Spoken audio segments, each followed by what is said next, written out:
نبی کا معراج پہ جانا، نبیوں سے بات کرنا، نماز پڑھنا، مصافحہ کرنا، خدا سے راز و نیاز کی بات کرنا، پھر وہ سیب والا واقعہ، سیب کا لینا، پھر امام علی کی آواز میں خدا نے گفتگو کی. یہ میں بول رہا ہوں اور میرے بولنے میں اگر پانی میں یہاں گرا دوں تو شاید پانی بہہ کے گر گیا ہوتا. لیکن یہ کہا جا رہا ہے کہ وضو کا پانی بہہ رہا تھا، زنجیر در ہل رہی تھی اور بستر کی گرمی بالکل اسی طرح تھی. تو اس کو آپ واضح کریں تو پھر میرے خیال سے اعتراضی سوال پھر ختم ہو جائے. پروردگار عالم نے اپنے نبی کو بلایا ہے براق کے ذریعے سے. براق کی سپیڈ مجھے نہیں پتا ہے، لیکن پروردگار نے اسی دنیا میں نور کو، لائٹ کو پیدا کیا ہے، جس لائٹ کی سپیڈ کیا ہے؟ 1 سیکنڈ کے اندر 3 لاکھ کلومیٹر تک چلے جانا. تو جب خدا اس دنیا میں پیدا شدہ اس لائٹ کو اتنی سپیڈ دے سکتا ہے تو کیا اپنے حبیب کو عرش پہ بلانے اور واپس پہنچانے کے لیے اس سپیڈ کو استعمال نہیں کر سکتا؟ دوسری بات، میں مان لیتا ہوں سپیڈ رہی ہوگی آنے جانے میں، لیکن گفتگو کرنے میں جو ٹھیک ہے، میں ابھی اس کو کمپلیٹ کیا. ٹھیک ہے، میں آپ میری بات پوری کمپلیٹ ہو جانے دیں. قرآن مجید پہ آپ کو بھروسہ ہے یا نہیں ہے؟ سارے مسلمان کو. اسی قرآن مجید میں جناب آصف برقیہ کے بارے میں قرآن اعلان کر رہا ہے کہ جس موقع کے اوپر جناب سلیمان نے پوچھا کہ تخت بلقیس کو کون لے کر آئے گا، جن نے کہا کہ جب تک آپ جگہ سے نہیں اٹھیں گے میں لے کر آ جاؤں گا. آصف برقیہ نے کہا کہ انا آتی کا قبل ان یرتد الیک طرفک، آپ کی پلک کے جھپکنے سے پہلے میں لے آؤں گا. پلک جھپکنے میں کتنا ٹائم لگتا ہے؟ اچھا پھر میں آپ کی بات کمپلیٹ کر دیتا ہوں. آپ نے جو آپریشن کیا تھا، جی صرف دیکھیے تخت بلقیس کو لانا اور ہے. تخت بلقیس کہاں موجود ہے؟ یمن میں.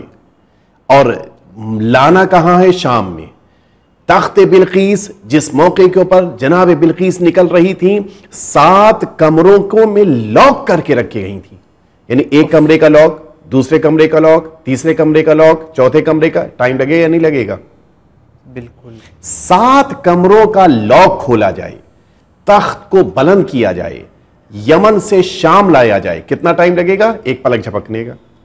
یعنی پروردگار کے بعض مقدس، یہ قرآن مجید کی آیت، میں اپنی طرف سے نہیں کہہ رہا ہوں. جی بالکل. ابھی انا آتی کا قبل ان یرتد الیک طرفک، یہ قرآن کی آیت ہے. یعنی اس کے معنی یہ ہے کہ پروردگار اپنے بندوں کو یہ اتھارٹی دے سکتا ہے کہ اتنا بڑا کام ایک لمحے میں.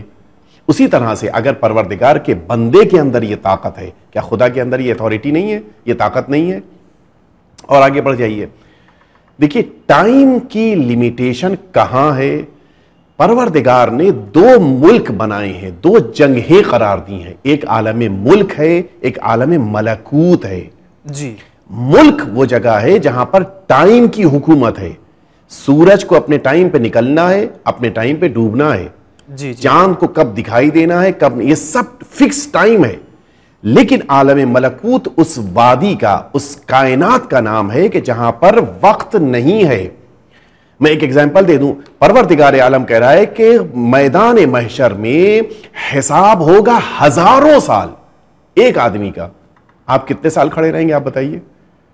کیوں؟ اس لیے کہ یہ وہ ملک ہے، یہ وہ میدان ہے، یہ وہ جگہ ہے کہ جہاں کے اوپر وقت نہیں ہے. اب آپ کا حساب ہو رہا ہے، آپ کو ٹائم پتہ ہی نہیں چلے گا. دوسری بات، یہ عالم ملکوت کے جس میں پروردگار عالم نے اپنے پیغمبر کو سیر کرائی ہے، یہ عالم ملکوت کبھی کبھی دنیا میں بھی دکھائی دیتا ہے. ورنہ ایک رکاب میں پیر رکھ کر دوسرے رکاب تک پیر پہنچتے پہنچتے امیر المومنین کا پورا قرآن ختم ہو رہا ہے.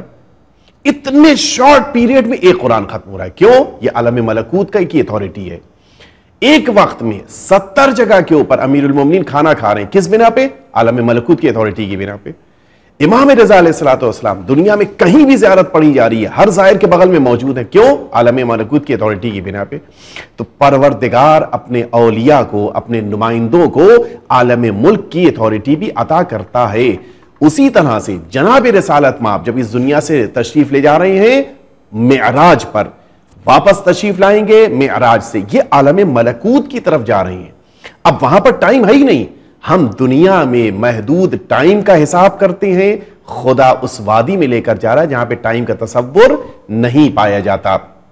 اسی لیے لاسٹ ویک بھی میں نے آپ کی خدمت میں عرض کیا تھا، آج میں پھر عرض کر رہا ہوں کہ رسالت مآب نے کیا فرمایا کہ ثم رجعت الى خدیجہ وما تحول من جانبها، میں واپس آیا جناب خدیجہ کے پاس، انہوں نے کروٹ بھی نہیں بدلی تھی. یعنی اتنی کم مدت میں میں گیا، سارے کام انجام دیے، واپس چلا آیا۔ یہ جو ٹائم کی لیمیٹیشن سے نکل کے کام کیا جاتا ہے، پھر وہاں یہ نہیں پوچھا جاتا کہ کتنی جلدی کام ہوا۔ جیسا میں نے پہلے ہی عرض کیا تھا، سواری جتنی تیز رفتار ہوگی منزل اتنی ہی قریب آ جاتی ہے۔